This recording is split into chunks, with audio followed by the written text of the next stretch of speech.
আমাদের সকল প্রবাসী ভাই বোনদের কাছে বিনয়ের সাথে আবারও করজোড়ে অনুরোধ করতে চাই, এই মিথ্যা গুজবে আপনারা কান দিবেন না।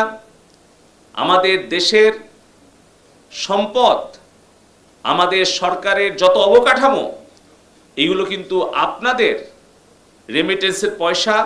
রেমিটেন্স আপনারা যদি বাংলাদেশে 6 মাস না পাঠান বা আপনারা যদি বৈধ পথে না পাঠান, এই ক্ষতিটা কার হবে?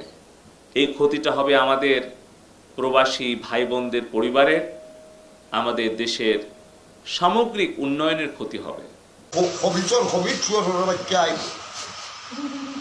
তোমরা দুইগো হবে মালগলাইরা অথচ বয়ান দেখাইরা এটার ভুয়াই আদা ব্যাপারিয়া তাদের খবর লয় চোরের বাচ্চান কুত্তায়